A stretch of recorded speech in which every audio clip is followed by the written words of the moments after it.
After many threads on tradgang about form, I thought I'd do a little shooting today and see if I can't demonstrate some of the things we've been talking about. Using the best system to develop your form will lead to consistency down the road. Here I'm shooting a hill longbow, 70 inches in length, drawn to 30 inches and drawing 50 pounds. Try to get my bow hand in the picture there. We've talked about a rotational to anchor. It's a little hard to see in this view, but my hand and elbow are out away from my body, and they move in a rotational manner into my face and anchor. Other angles will show this better, and I'll mention it again in a little bit.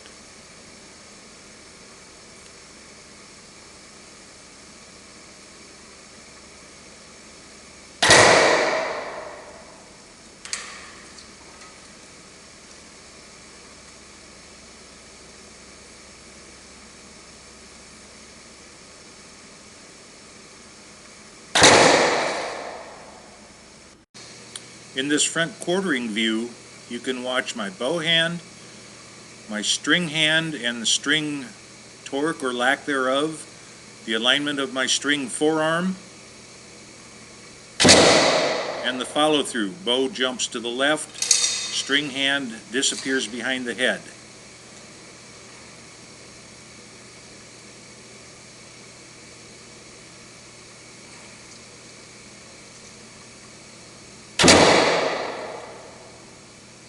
All of these shots, by the way, are eyes closed, blind bail shooting, so that you can feel what's happening in your body as you draw, anchor, and release.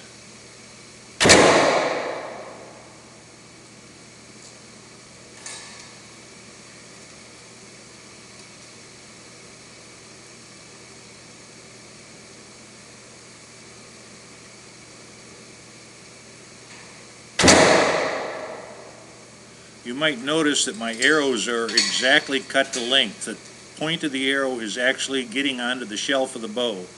I'm using these arrows for the reason of being able to watch the arrow tip a little bit to see whether or not I'm collapsing.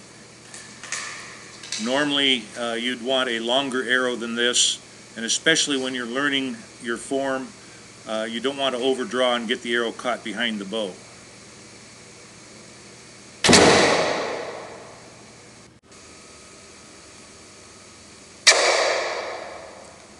Now in this front quartering view from the backside,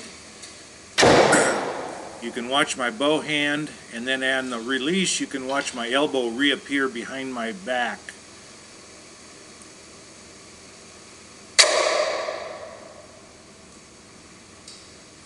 That string arm appearing behind my back like that is strictly a function of the rhomboid muscles. Those are the muscles between your shoulder blade and spine on the right side.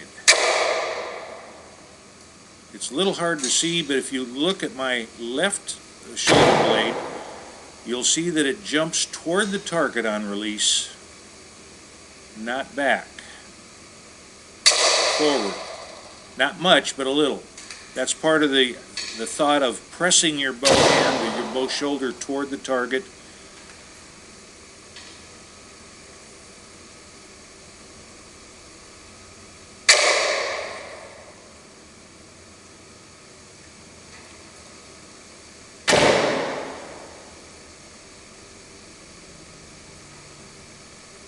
Once again, when the bones are lined up, the muscles are used, the bow hand jumps forward and off to my left.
I'd really like for this to be a straight down from on top of my head view. However, my club ceiling is not high enough to get the camera that high.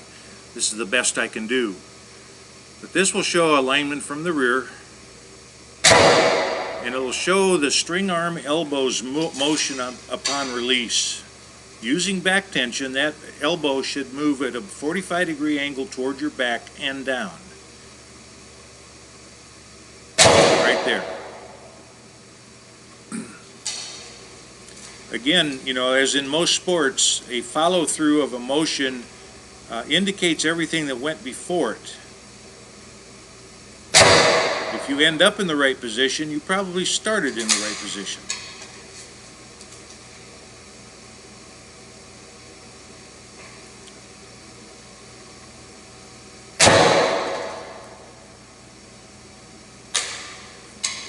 If you use a little imagination with the arrow on the left side of the bow, you'll see that my string arm elbow is pretty well lined up with the left side of the bow there. And by definition, that would line me up with the arrow. They say you can't shoot fast using this form. I beg to differ. Once you've learned the form, you can shoot as fast as you want to or need to and still maintain good follow-through. The last shot of this sequence will show one of a normal speed practice setup using this.